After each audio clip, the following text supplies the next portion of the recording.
এবং মা সকলকে আমার পক্ষ থেকে ভালোবাসা প্রণাম জানাচ্ছি। আজকে বনমালীপুর সত্যায়নের ৭৮তম বাৎসরিক উৎসবে উপস্থিত হতে পেরেছি এবং তার জন্য আমি নিজেকে ধন্য মনে করছি। যেরকম একটা শুভ অনুষ্ঠানে আমি আসতে পেরেছি। জঙ্গলপাড়া সত্যায়নের সঙ্গে যুক্ত আছি এবং সেখানেই আমি প্রায় এবং সেখান থেকেই আমি এই সত্যায়নে নিয়ে কাজকর্ম করি অনেকটা এবং জঙ্গলপাড়া সত্যায়ন দায়িত্ব দিয়েছে এবং সেগুলো আমাকে করতে হয়।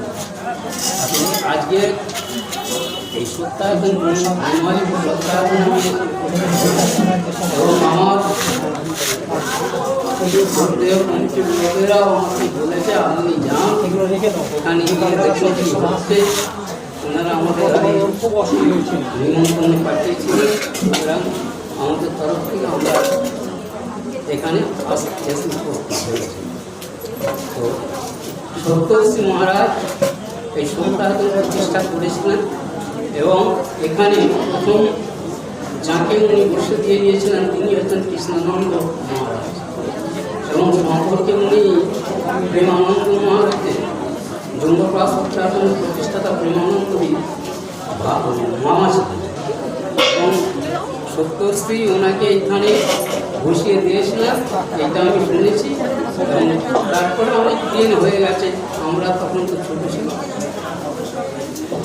এবং এই সত্যায়ন আজকেও পরপর এরপর সুধানন্দজি এসেছিলেন, এখানে ছিলেন এবং তারপর এখন আমাদের নিমাইদা আছেন, তিনি সত্যায়ন পরিচালনা করছেন।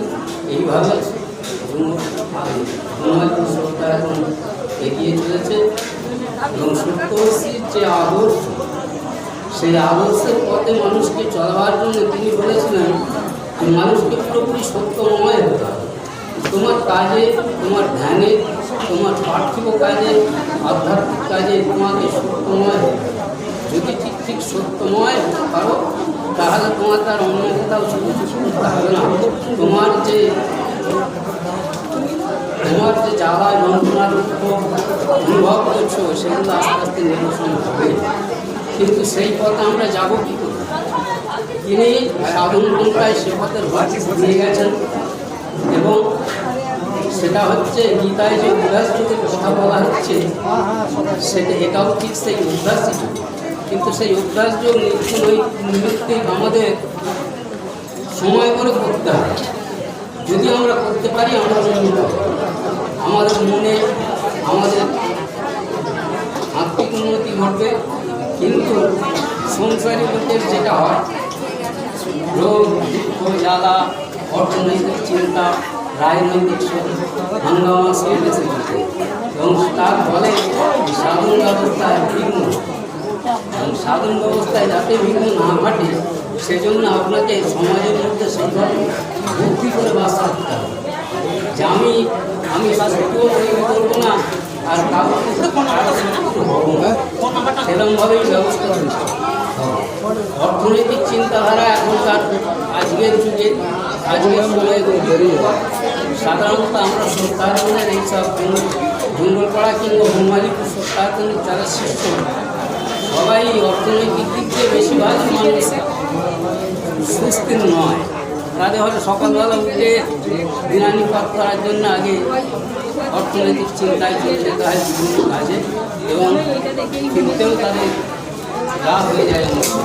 সুতরাং তাদের পক্ষে সত্যায়নের নিয়ম মেনে ঠিকভাবে চলা হয়তো সহজ নয়, কিন্তু যার দৃঢ়তা আছে, যিনি এটা গ্রহণ করবার জন্য একাগ্র হয়েছেন, তিনি এ পথে যদি আসেন, তিনি যদি ঠিক করেন তার জীবনে শান্তি আসবে এবং উন্নত হতে পারবে।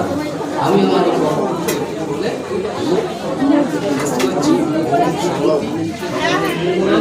এগুলো নিয়েই যদি আমরা খুব সুন্দর আলোচনা করলেন, এইভাবেই যদি আমরা এগিয়ে চলি তাহলেই আমরা সত্যের সন্ধান পাবো।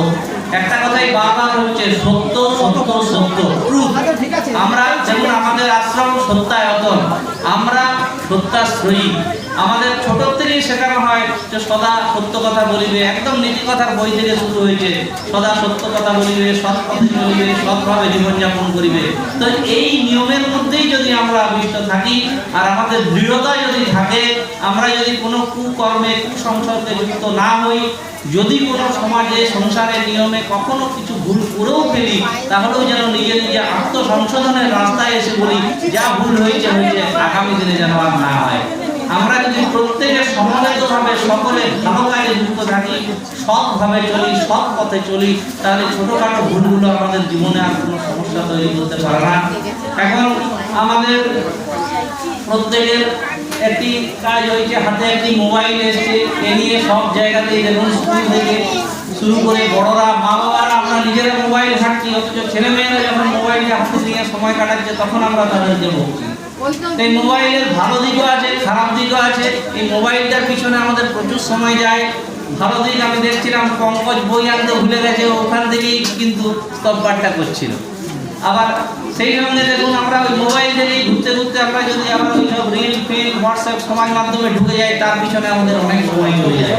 তাহলে এই সময়গুলো থেকেই আমরা একটু সময় বার করে নিয়ে আমরা যদি সত্যের উপাসনা, সত্য পথে চলার প্রতিদিন একটু নিয়মিত সময় বার করতে পারি, তাহলে আমরা এই সত্যের নিয়ম মতে এই পথে আমরা সুন্দরভাবে চলতে পারবো।